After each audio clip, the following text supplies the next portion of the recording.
Hello नमस्कार साथियों, स्वागत है आप सभी का आज की इस वीडियो में। आज की वीडियो में लेकर के आया हूँ सोनम वांगचुक जी के बारे में। ठीक है, आज की वीडियो में जो है सोनम वांगचुक जी के बारे में जो है बात करते हैं कि क्या योगदान जो है इनका कृषि में रहा है।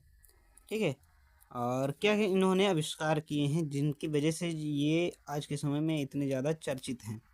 ठीक है, और ये जो हैं इस समय भूख हड़ताल पर बैठे हुए हैं और कॉकरोच पार्टी के साथ में हैं। ठीक है, और मैं तो भाई कॉकरोच पार्टी का समर्थन नहीं करता हूँ। और लेकिन हमने सोचा है ये कि कम से कम यदि कोई व्यक्ति इतना चर्चित है तो उसके बारे में थोड़ी बहुत नॉलेज तो होनी चाहिए। ठीक है, काहे में इन्होंने क्या किया है क्या नहीं किया है, तो वही थोड़ा बहुत आपको जो है बताने जा रहा हूँ। तो अभी तक आप लोगों ने ये चैनल को सब्सक्राइब नहीं किया है तो चैनल को सब्सक्राइब कर लीजिए, जिससे जो भी मैं वीडियो डालूँगा उसकी नोटिफिकेशन आपके पास सबसे पहले पहुँचेगी। ठीक है, ये सोनम वांगचुक जी जो हैं ये सामने पर बैठ कर के दूसरों के धर्म पर जो है अभद्र टिप्पणी सुन रहे हैं बैठ कर के, और इतने पढ़े लिखे एक व्यक्ति होकर के। ठीक है, तो ऐसा इनको नहीं करना चाहिए और ना ही ऐसे लोगों का इनको जो है समर्थन करना चाहिए। और जो कि ये भूख हड़ताल पर बैठे हुए हैं और इनके जो अन्य कार्यकर्ता जो लोग हैं, ठीक है, वो बातें करते हैं, कहीं इधर नाच हो रहा है, कहीं वहाँ गाना हो रहा है, हैं कहीं खाना बट रहा है। ऐसा ये नहीं है कि जितने भी कार्यकर्ता हैं कम से कम एक दिन के लिए तो अनशन पर बैठे हैं, लेकिन ऐसा कुछ भी नहीं है। इनके जितने भी कार्यकर्ता हैं वो सब के सब जो है ठूस ठूस कर खाते हैं, सिवाय सोनम वांगचुक जी को छोड़ करके। और जो बाहर से जो भी लोग आते हैं, ठीक है, तो कई लोग इनको जो है मिलने के लिए आए हैं। और धीरे धीरे करके ये कहानी जो है बिगड़ती हुई जा रही है। जो भीड़ इनके लिए लगी हुई थी, ठीक है, जो नीट के बच्चों के लिए ये अनशन रखा गया था, ठीक है, शिक्षा सुधारने के लिए ये अनशन रखी गई थी। लेकिन अब धीरे धीरे जो नीट के बच्चे थे, धीरे धीरे वो गायब होने लगे। ठीक है, धीरे धीरे वो गायब हो रहे हैं। और क्योंकि वहाँ पर जो है ऐसी टिप्पणियाँ हो जाती हैं जिनकी वजह से बच्चे जो हैं उनका समर्थन नहीं कर रहे हैं। और यहाँ तक कि ये बात है कि जो नीट के कोर्सेस लाते हैं टीचर्स, ठीक है, तो वो एक भी टीचर वहाँ पर दिखाई नहीं दे रहे हैं जो यूट्यूब पर कोचिंग पढ़ाते हैं। ठीक है, या ऑफलाइन में जो भी शिक्षक कोचिंग पढ़ाते हैं, तो एक भी शिक्षक वहाँ पर दिखाई नहीं दे रहा है। क्यों नहीं दिखाई दे रहा है? सिर्फ एक ही व्यक्ति क्या होशियार है? क्यों? क्या एक ही व्यक्ति होशियार है, बाकी सब क्या गधे हैं क्या? ये चीज़ मेरे समझ में नहीं आ रहा है कि इतने शिक्षक हैं, कम से कम एक शिक्षक जाता, लेकिन नहीं जा रहे हैं। क्यों? क्योंकि सब जितने भी शिक्षक हैं तो ये समझ रहे हैं उस चीज़ को कि जिस पार्टी का हम समर्थन करने जा रहे हैं वो किस प्रकार की है। ठीक है, तो इसी वजह से उसका जो है समर्थन नहीं हो पा रहा है।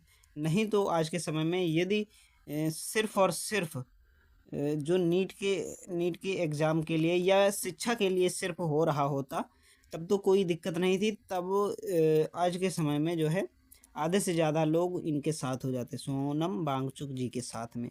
लेकिन इनका जो है ऐसा रवैया रहा तो हमें नहीं लगता है कि इंसाफ हो पाएगा और विवाद जो है और आगे ही बढ़ेगा, ऐसा लग रहा है।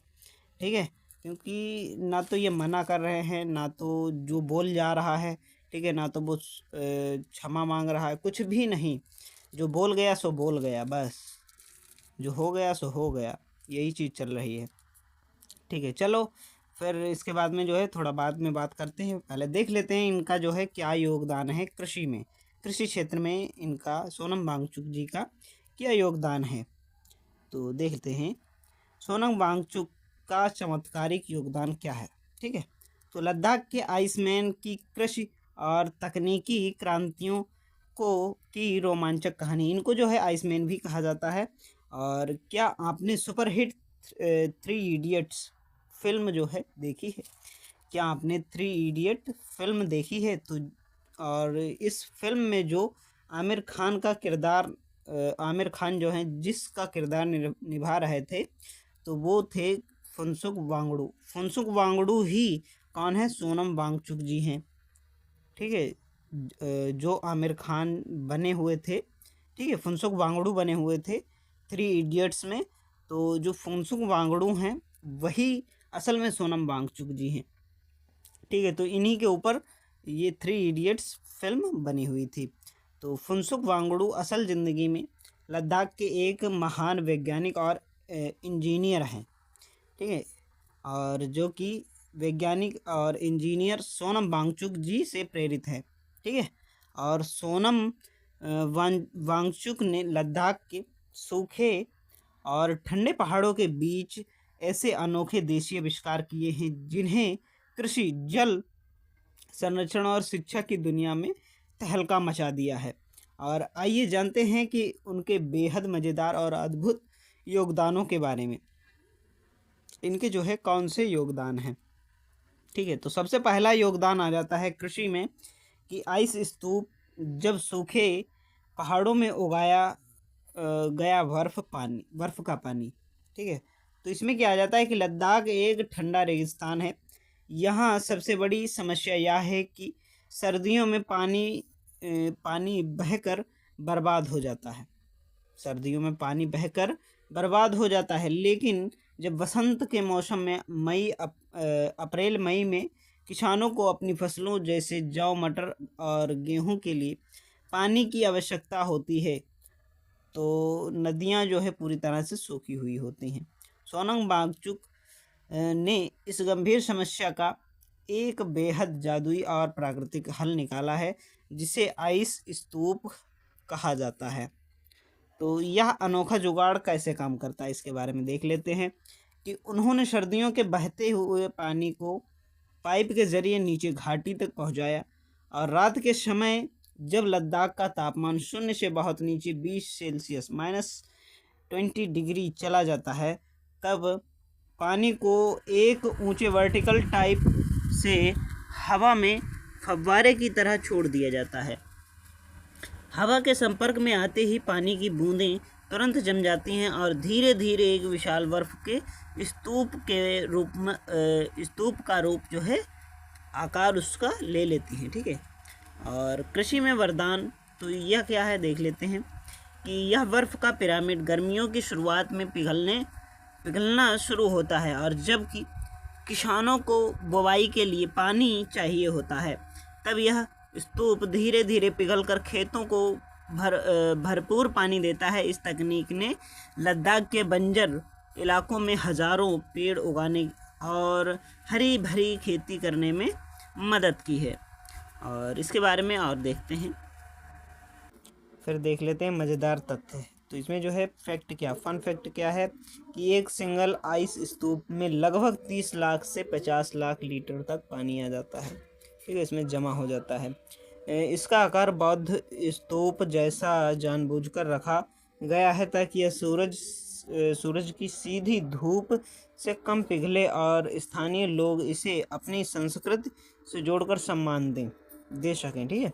और इस अविश्वसनीय खोज के लिए उन्हें दुनिया का सबसे प्रतिष्ठित रोलेक्स अवार्ड फॉर एंटरप्राइज मिला है। क्या मिला है? रोलेक्स अवार्ड फॉर एंटरप्राइज मिला है।